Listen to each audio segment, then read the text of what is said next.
The fully washed coffee is kind of like it is for a lot of producers, a baseline sort of presentation of the coffee genetics found on the farm, isolated and produced as expertly as possible. So in this case, the washed coffee from Finca Tosta is what I think of as like a really good representative washed coffee from Peru with a little bit of extra like tropical fruit nuance, a little bit more of a refined sweetness.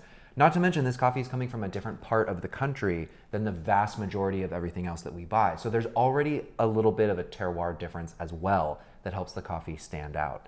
So we've been drinking it here. The folks at the Crown have been drinking it extensively. What are we getting in terms of flavor? So the first thing that I noticed about this coffee is it's really sweet. It definitely comes in, it has a pretty nice hefty body. The notes that I got were plum and peach and definitely some honeydew. So you've got a lot of fruit going on. Like I said, a lot of sweetness. It's a really nice balanced coffee. Yeah, the washed coffee from Finca Tosta year over year can sometimes be very tropical. It can sometimes be very sort of mild. This year I would say it's sort of in the middle based on our experience. It's very sweet, it's very creamy. There's a little bit of honeydew melon nuance. There's a whole lot of like sweet refined caramel, toffee, nougat, those sorts of like confectioner sugars that are really pleasing in a washed coffee. The structure is soft and the acidity reminds me a little bit of like fresh squeezed apple juice. Yeah, and I think in that sense, because it isn't so zippy in the acidity, it's very versatile for anything that you would want to use it for. Yeah, very lovely fully washed coffee. Finca Tosta is an unusual estate in the context of Peru in general. Peru, obviously, very big country, very big producer of coffee, and we buy a lot.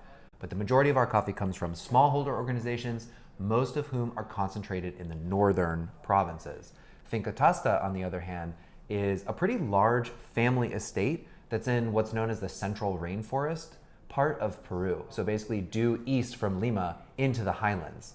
Finca Tosta is 56 acres in size, but more than half of that is actually reserved for natural forest preserve, and only a small portion is actually where the coffee is cultivated. Lauren, let's talk a little bit more about production at Finca Tosta and who the owners are and how we work with them. Yeah, so as you mentioned, they are in the Junín region of Peru. It's actually a brother and sister operation. So we have Edith and Yvonne, who have been cultivating coffee for quite some time. They're actually second generation, so their parents were also coffee farmers as well. And they have typically about 3 different types of coffee. So they usually have a washed, a natural, and a honey with each harvest. And the post-harvest tinkering, whereby they started to diversify from just straight up washed coffee processing, happened because actually of the International Women's Coffee Association. Edith joined the association as a female representative farm owner, and she was very active in her involvement.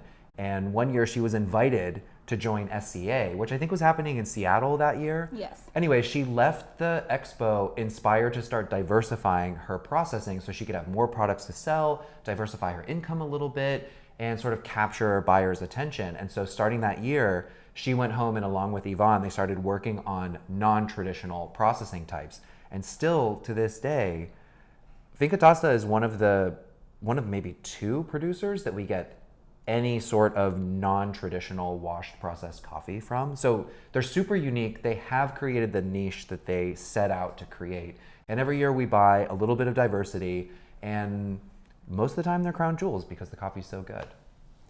Yeah, they are definitely very busy. In addition to coffee, they also have a cacao business.